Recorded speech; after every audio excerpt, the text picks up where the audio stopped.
All of us, we can look back to our school days. When I look back to my school days, I think of some good teachers that I had. Especially, there were few.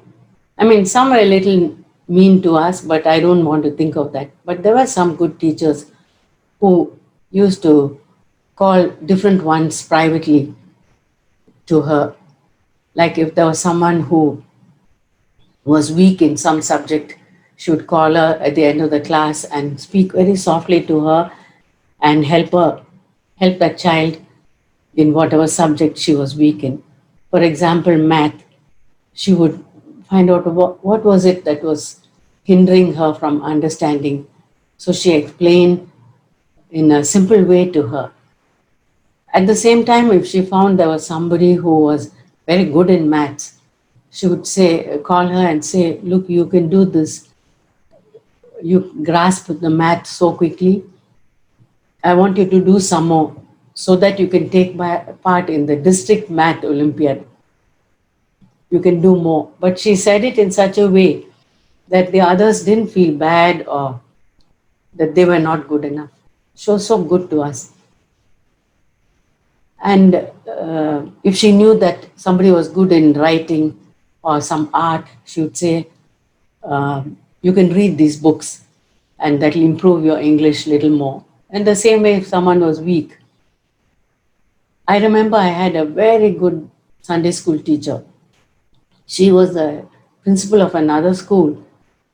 She was a missionary who had come to India. And somehow she sensed that I had a hunger for God. She came to the same church and I respected her a lot. So she would bring different books for me to read. Like that was the first time I read a book called Through Gates of Splendor about the 5 missionaries who were martyred in South America. And different Christian books, biographies, and uh, and that made me hunger after God more and more. Somehow she could feel like a doctor feels a pulse of a patient. She could feel my level, and she wanted to help me grow in my spiritual life. It's like that in God's school. We are all in God's school, all of us in different ages, children, young people, older people. We are all in God's school. And He takes us through these, and He sees what are we weak in and what do we need extra training in. And He sees there's something in which we are doing well, and He wants us to do better in those areas. Like, and sometimes He sends some tests. We read in 1 Peter 1 verse 7 that we go through fiery trials. Those are like the tests that He gives. Not to all. All of us may not have the same fiery trial. Like for one, it is a sickness. For another, it's a difficult home. For another, it may be a difficult life partner, difficult children, whatever, a difficult childhood. Whatever it is, those are the trials that Jesus allows in our lives. It's up to us how we do it. And it says that at the end of it, we'll come out as gold. We read First Peter, the first chapter. It's almost like you'll get a gold medal, much better than that. You yourself will become like gold. It's so wonderful when God allows those testings in our lives. So even during these days, when there are so many changes and restrictions happening in the world, uncertainties, anxieties, those are all the little bit of the trials that God is allowing in our lives. And how we come out, He's testing it. And He won't let the temperature go too high. That'll be too much for us and it'll shatter us. No. He allows it and He controls it so that finally fine gold comes out of it. I think of an illustration I heard when wet clay is put in the sun, it hardens and hardens. but when butter is put in the sun, it melts. So, when are we going to be like the clay which hardens and hardens, or like butter which melts and yields to what God wants us to become? I think of a very saintly lady who came to our church when I was a child, and you all must have heard about her. Her name is Corrie Ten Boom. I think you must have read about her or read her books, or even may have seen a video. She came to our school and spoke in our church and spoke and gave her testimony.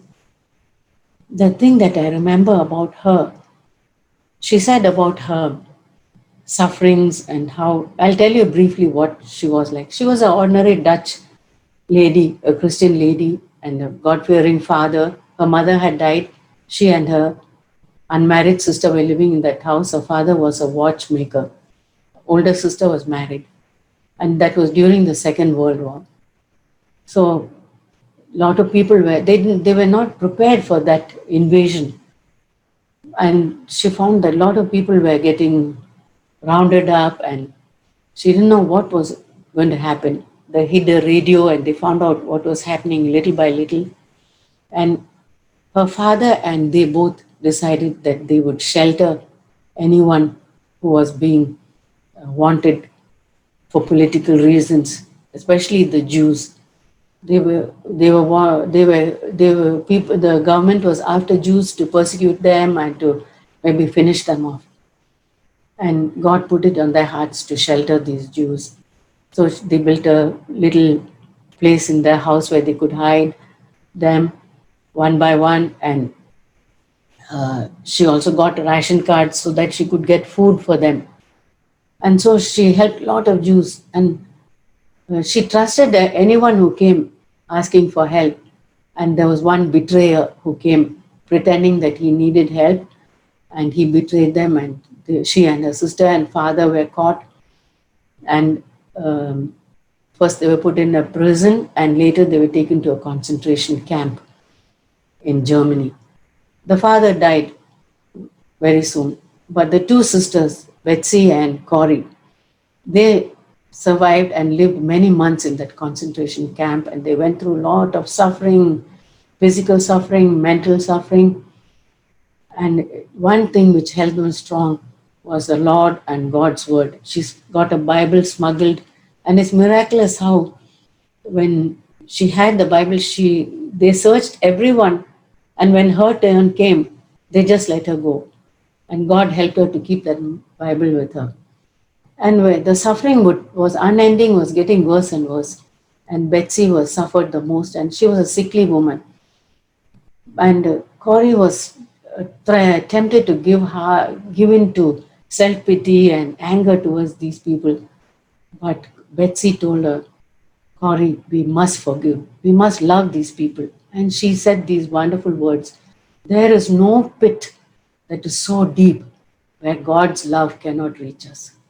And that word kept ringing in Corrie's mind. There's no pit. And that's the word that she came and spoke to us in our church. There's no pit that is so deep that God's love cannot reach us. And then when Betsy was dying, Corrie began to hate these people. And Betsy said, Corrie, you have to forgive them.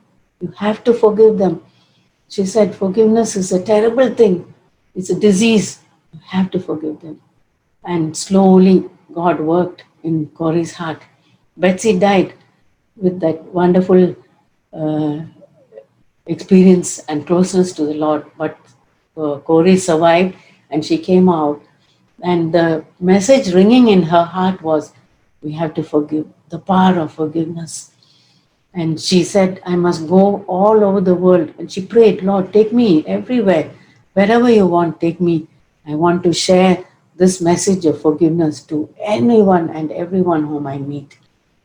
And that love and that forgiveness. And when we read of Corrie, we don't read anything about the Jews who were helped and smuggled out. I mean, she may have mentioned a few, but we read the powerful message of forgiveness. When she was released, she met the guards who had persecuted them and beaten them treated them harshly. She even met the man who betrayed, and she could forgive them. And she said, she put out her hand and shook their hand, and she wrote letter to the man who betrayed and said, God love is there for you. I forgive you. And I thought, what a message it is for us. We hear so many people. I mean, I get so many emails of people who have sorrows in their life, parents who have been, uh, who have difficult children, children who've been abused by parents, young girls who've been abused by and molested by others, husbands who are not faithful to their wives. I get so many emails, and I think the message for all of us, for all, is that message of forgiveness. Otherwise, that unforgiving spirit will remain in our heart. It's like a poison. It'll remain there and it'll grow and grow and grow, and it'll turn to hatred, and we'll fall, and it won't help the other person who has done us harm.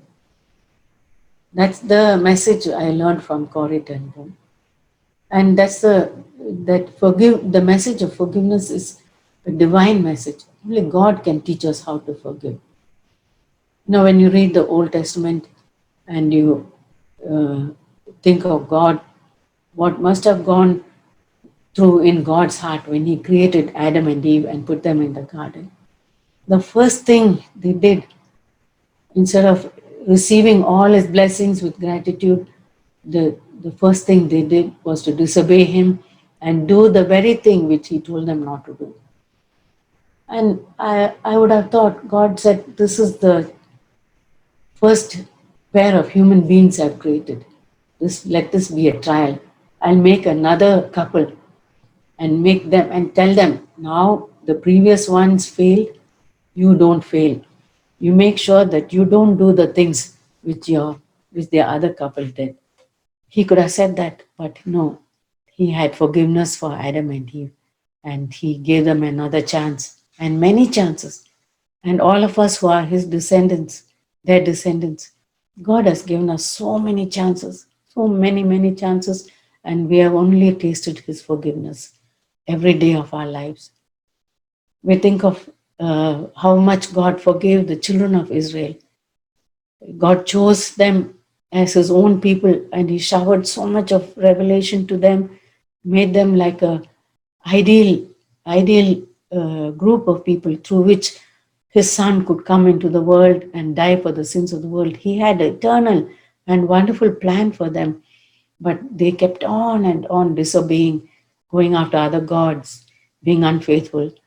And God still forgave, still forgave. He punished them, but His love was more. When you read Isaiah and some of the things, God says, I will do this, I'll discipline you, I'll punish you. And then in the end He said, yet I will love you. Yet I will draw you with cords of love. I thought throughout God's love and His forgiveness is the thing that I can see. We read of David. He is known as man after God's own heart. And when he committed a sin, grievous sin, many sins, he came in Psalm 51, we read how much he repented and said, Lord, I've sinned against you. Create in me a clean heart. And he asked for forgiveness, and God forgave him. Though there was a punishment, God forgave him. And we would have thought a man like that should have learned to forgive. Yes, he forgave Shimei and others who were evil to him. Even his own son, he felt sad. But when in his time of weakness, the last days of his life, just before he died, that old unforgiving spirit came up and he told his son, you must kill Shimei. The one whom he had forgiven years ago, he's telling his own son, finish him off, kill him, and not only that, a group of so many others. We read that in 1 Kings chapter 2. And yet God calls him a man after my own heart. Think of God's love and forgiving nature. Then we read of Hosea.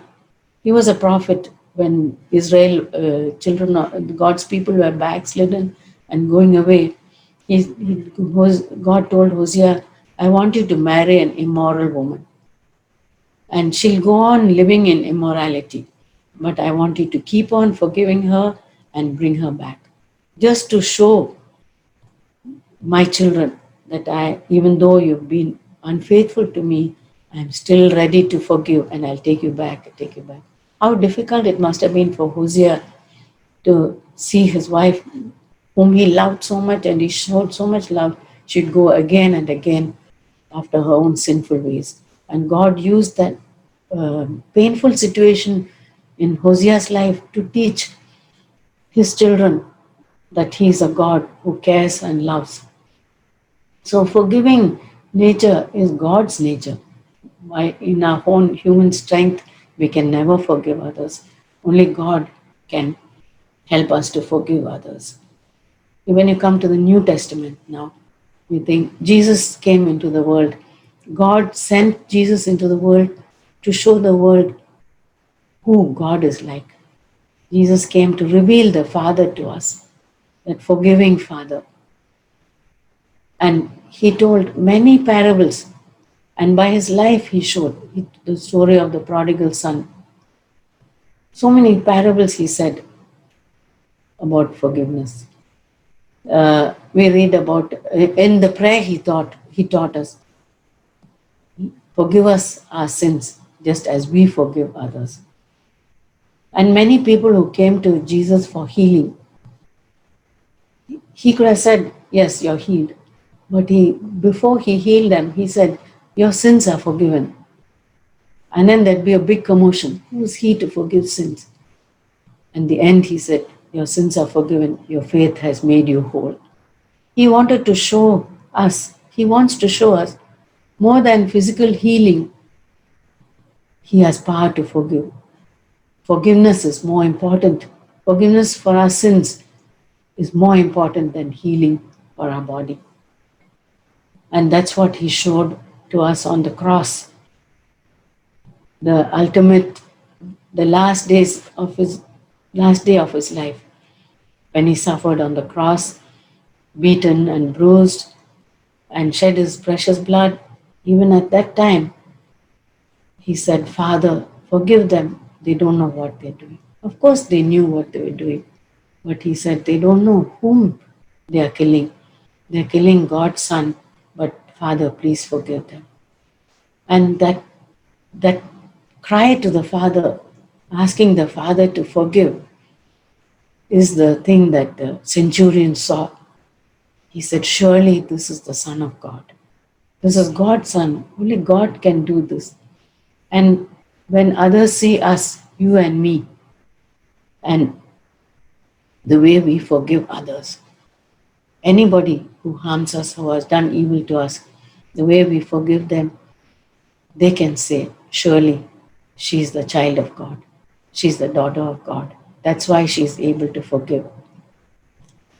The words like, I'll never forgive you. I'll never forget what you've done. I'll never forgive you. Or, unless you repent, I won't forgive you. Those words should never come out of our mouth. Only God has a right to say, unless you repent, I won't forgive you. We human beings have no right. We have to follow Jesus, our Master, who, whatever others do, we are ready to forgive. So, right now, when we think of anyone, maybe it's a parent, maybe it's a husband, maybe it's a loved one who has done so much harm to us that that we are so tempted to keep that hatred towards them. That's the time for us to release them and to forgive them. If you think of the amount of love there is in the world, real love, and the amount of hatred and unforgiving spirit on one side, we can see there's so much of hatred and unforgiveness. Love is so little compared to the hatred. God wants us to be vessels of love and forgiveness. At least one drop more can come into this world if we love, especially if we love our enemies. If we love those who love us, there's nothing so special. But loving those who hurt us, who are mean to us, who've done so much harm, that one drop of love will fill up the cup of love and push the cup of hatred and unforgiveness down and down. That's what God wants us to be in the time of trial. If you look at Mark chapter 11, verses 22 to 24, you can look at it later. When Jesus came to the fig tree and he was looking for fruit and there was no fruit, he cursed the fig tree. And then the disciples said, Lord, look at this fig tree. It's withered and died. So Jesus told them, if you, even if you ask this mountain, if you ask in faith anything, it will be done. But he also added, when you pray, forgive others. That fig tree incident had nothing to do with forgiveness. But he, even at that time, any opportunity he had, when he said, when you pray, if you have anything against anyone, forgive them, release them. And that's the uh, secret thing which God wants us all to learn, to forgive. I was reading of this in Matthew 18, verses 21 to 34, when Jesus said about that. I think we can open our Bibles to that.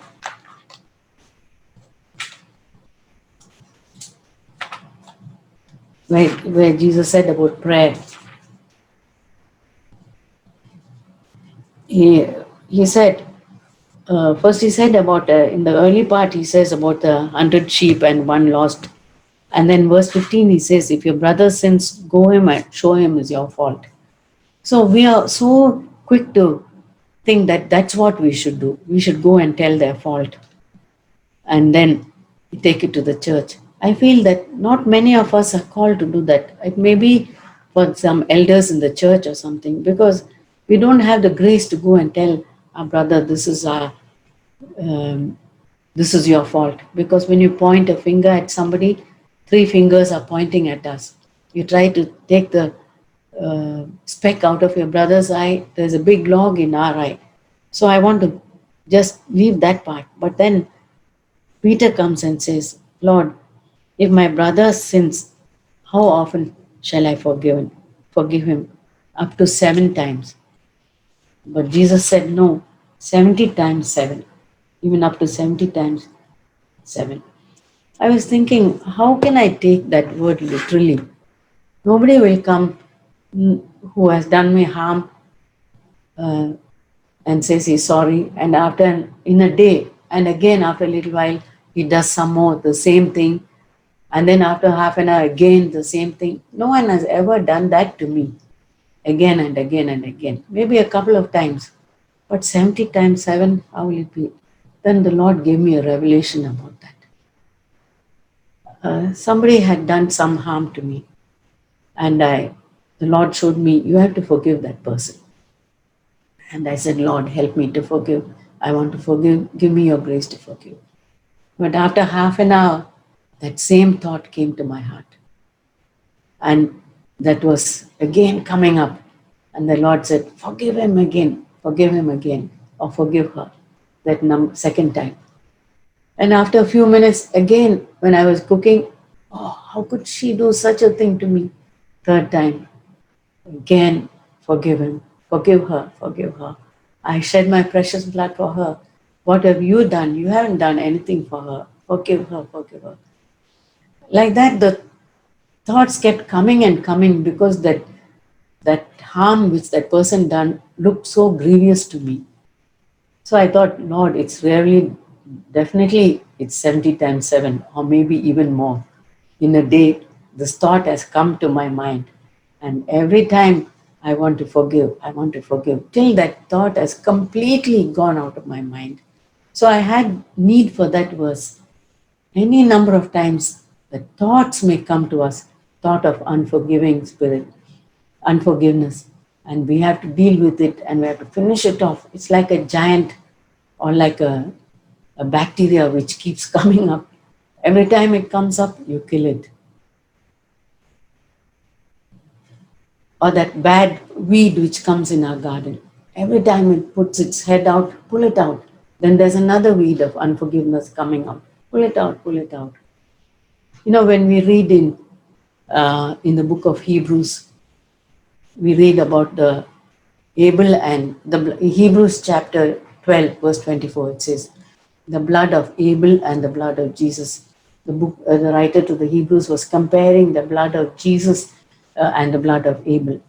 Abel was also killed. He was a right good man and pleased God, but he was killed out of jealousy, and his blood was shed.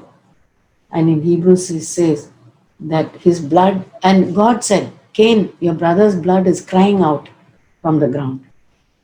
So in the book of Hebrews, we read that the blood of Abel was crying out for vengeance, whereas the blood of Jesus, who was also killed out of envy and unjustly, but he died for our sins, and his blood always cries out, forgive them.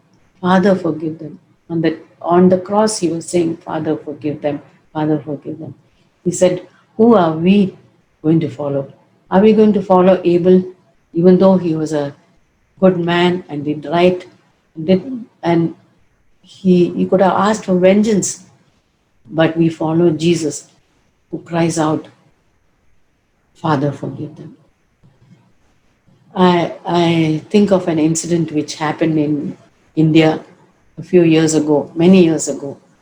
There was a godly um, missionary who came from Australia to preach the gospel in the northeastern part of India. His name was Graham Staines. I haven't read a book written about him. I hope someone will write about him. But he and his wife, in fact, I had the privilege of meeting his wife when she came to our home church before she was married. He and his wife they had 3 children, a daughter and 2 sons, and they were working in that remote part of India, rehabilitating leprosy patients. And they did some medical work and social work, helping them financially, helping them to learn some uh, craft where they could support themselves, and physically giving them medicines and all that. And it was in a remote jungle area. So one day there was a camp in that remote area. So he said to his sons were like, I don't know, they may be 7 or 8 or definitely under 10. He told his sons, let's go to the camp and we'll have fun. We'll camp there.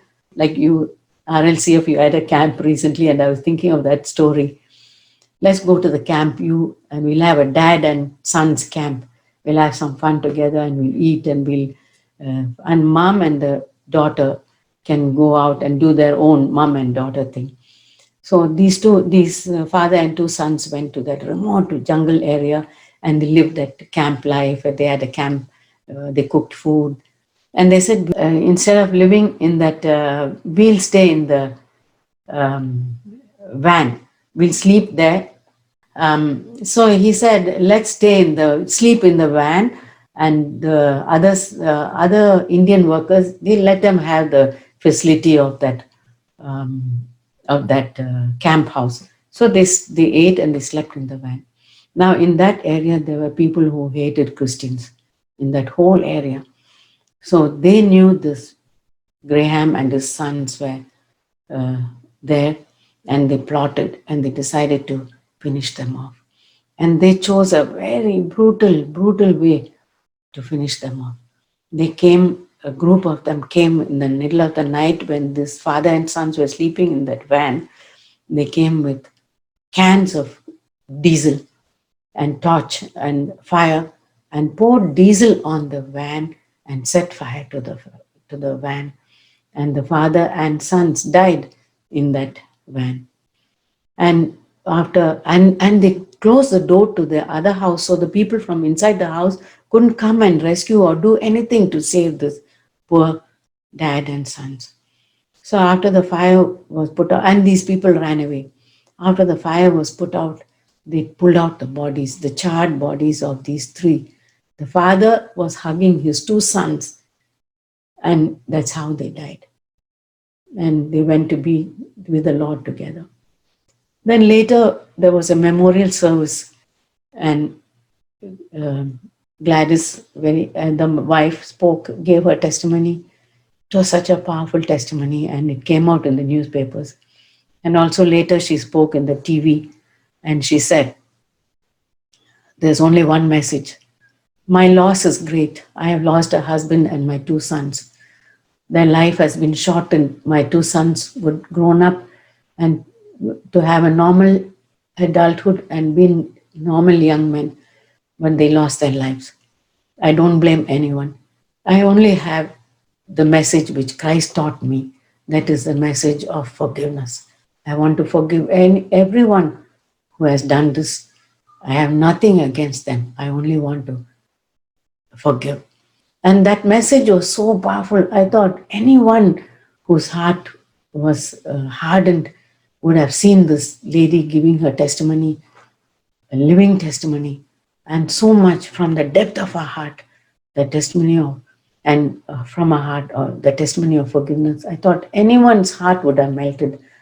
The whole, everybody would have wanted to know about this Jesus Christ who taught us, taught his children, and is still teaching his children to forgive others.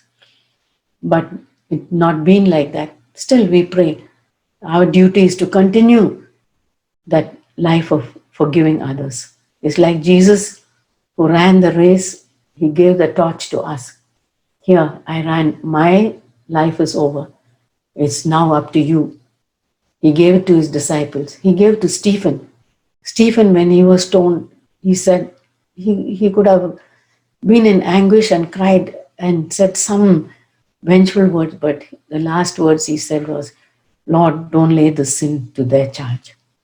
And Stephen gave to others, and like that it has come down through the centuries. Martyrs who have died, we know how they died, singing praises to God and having no ill feeling or bitterness to those who harmed them. And to Gladys, Graham Staine's wife, and to each one of us, when we think of those who have harmed us. I myself have felt sometimes there are people who did some harm to me and to my family. And I thought, how can they ever do that? But the more I dwelt on the love of Jesus, this harm was like a dust, and the Lord just blew it away. By His grace, I can say that that that unforgiving spirit, God just took it away, and in that place of that unforgiving spirit, He has put love, and that's possible for each one of us. Think of our condition. Are we having any difficult uh, husband, difficult neighbor, difficult in-law, mother-in-law, father-in-law, difficult daughter-in-law, whoever it is?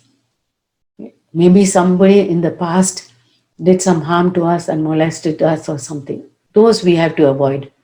But there are people whom we have to live with now. And that grind is day by day we have to deal with that person.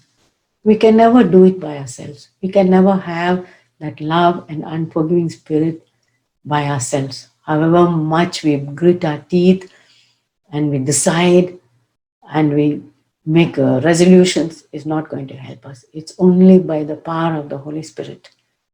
Only God's power can help us. And that's the divine nature God can give us. And that's the thing which we need. We come to God and we are a needy people. We are needy people who need God's forgiveness always in our life. Every day we are doing things which we know, and sometimes some things which we don't even know, which needs forgiveness, and asking God for forgiveness, crying out for forgiveness.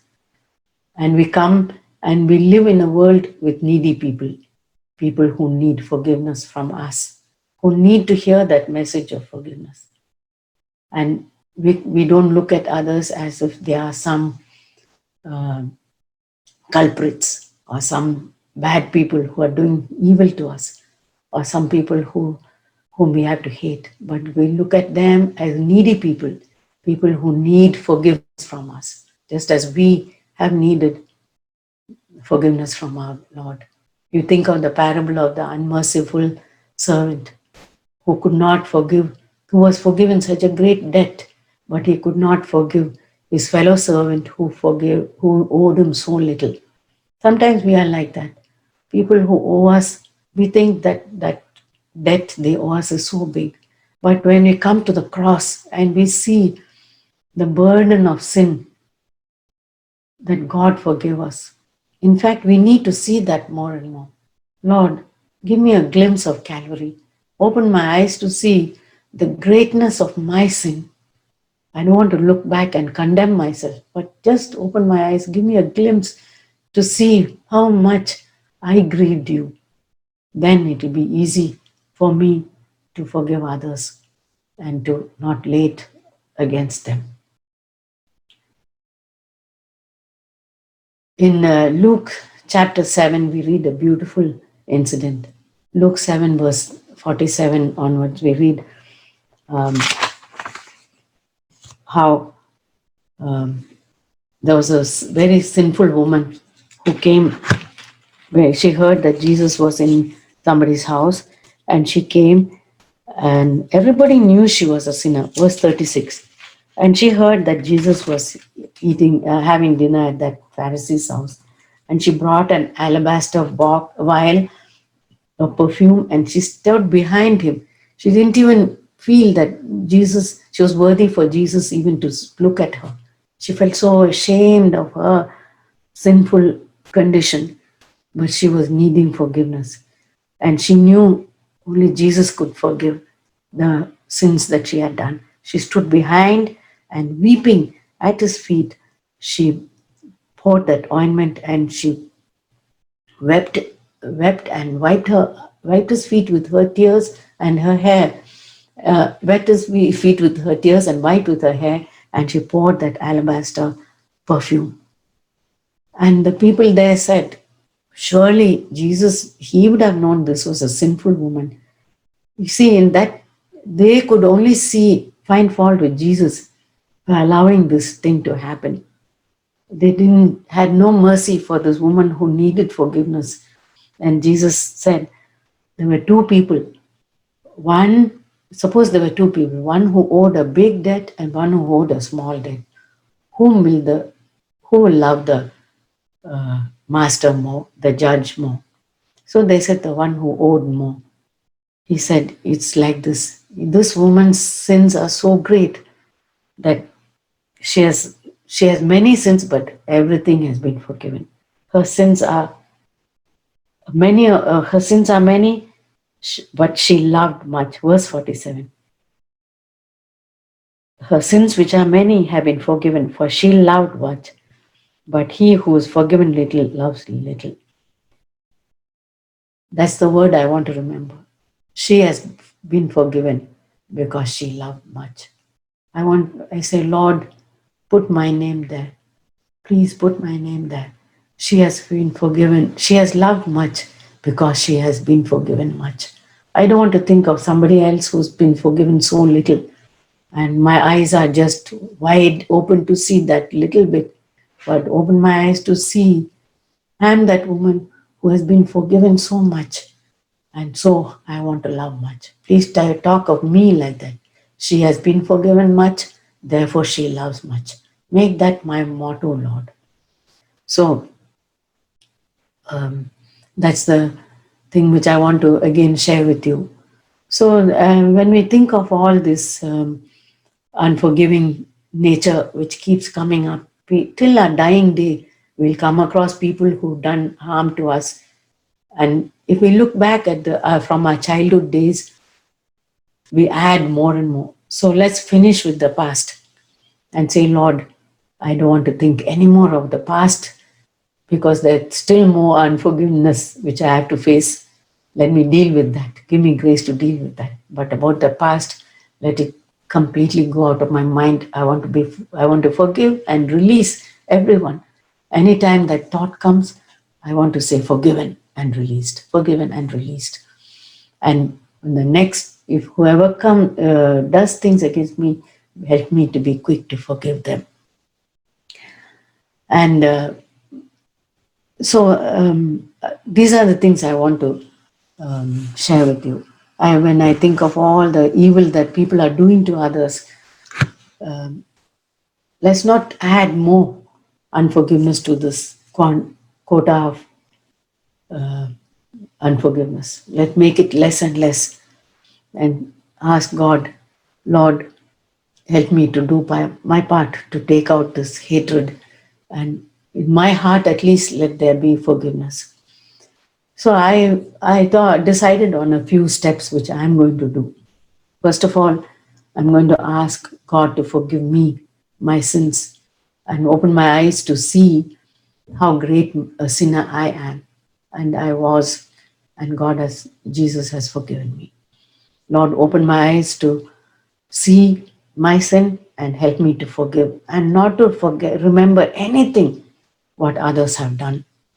70 times 7 is my number which I want to remember. Just like people say 9/11, oh, remember 9/11? We know that's what it means. Or 24/7, we know, yeah, those numbers mean that throughout the day. We have to rejoice 24/7. But for me, the number is 70 times 7. Lord, if anybody does any evil or anything I have, even if, and sometimes the evil is just imaginary. There's no such, that person may not have meant it at all. If we really ask them, say, oh, really? You took it like that? But I didn't mean it like that. I didn't mean you to take it, get offended by that. And that's not exactly what I meant. So take that secret number of 70 times 7 as your number, which you want to remember. Lord, I want to forgive throughout the day. I want to keep forgiving and forgiving. I don't want to add. Don't wait till the end of the day and say, Lord, I forgive me for this I said to my daughter and to my son and to so and so and over the phone. We'll never forget. But as soon as it happens and that thought comes up, Lord, help me to remember that's what I should do with this thought. I want to forgive. I don't want to keep it in my mind. Secondly, ask God to help us to reject those thoughts. As soon as we get those thoughts, reject them. And don't talk about it. Thirdly, don't talk about it to anyone. First, it's in our thought, then it comes in our words. See, we may be tempted to talk to our husband or talk to um, our relatives or friends, and we think, like, if I share with her, then it'll be easier for me. But that's just like a second best. Best is to tell the Lord and deal with it then. Why pollute another person with this bad thing which has happened to us? Especially children, I want to say. Sometimes we tell our children, and it's too much for the children to bear. This thing happened to me and this thing happened. And the little children, they can't handle it. We ourselves find it difficult to handle. How much more it will be for children to handle and for them to deal with hatred and unforgiving. We're almost like giving them an inheritance of unforgiveness for them to deal with. And they have to take care of it. And their little minds, they grow up with a warped, shattered mind of unforgiveness, and this thing, poison which eats into them, eats into them, eats into them. It must be so difficult for them to take it out of their lives and to find the secret. So please, let's not share these things with our children. But after we have got over it, we can tell them, and they face hatred in their school, or some teacher has been mean to them, some friend doesn't want to talk to them, then we can say, this is the lesson which mommy learned, not to hate anyone. She had a friend who betrayed her, but she got to love, and later on, she became good friends with her. That thought will never, God will help us, Jesus will help us. So don't put our burdens on our children. But when the time comes when they face, help them to forgive, teach them to forgive. That's the third. And then ask God, Lord, replace this unforgiving, evil thing out of it, this weed, take it out and replace it with a good plant, good uh, nature, that love, not just human love. We think like, oh, she's going to be my buddy, she's going to be my friend. No, even our earthly friends can fail us. But when there's divine love, whether she's near us or does good to us or her, but that love which God poured into our hearts at Calvary, that love we can pour to them instead of the hatred. I know, I have experienced that to God's glory, I can say. It's not me at all, but when there was hatred, God replaced, took away that hatred little by little, and now I can say there's love. If anything happens to them, I feel so bad. If anything, and I think, Lord, don't let them suffer. Please help them also to know that I have forgiven them. If at all you give me a chance, help me to do good to them. So I want to close with this thought. She has been forgiven much, therefore she loves much. Keep that as a secret, and 70 times 7 is our math number to remember. God bless you. Shall we close in prayer? Our Heavenly Father, we praise and thank you for the divine love that you have shown us, the divine nature of forgiving others. We cannot find it in any book or in anything, Lord, but we have seen it in you, and Jesus came to reveal that to us. And we see how little we have of that.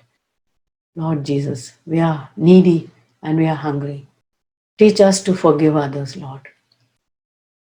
Give us the power of the Holy Spirit that not only in the past, but whoever we face in the future, we'll be able to forgive and we'll be able to love. And help us to help others who are struggling with this, especially our children, Lord, when they face difficult situations in school. Even this COVID, they cannot tackle and they are anxious and they are fearful. Help us, Lord, to be able to share their burden and help them to get over this. We ask these things in Jesus' precious name. Amen.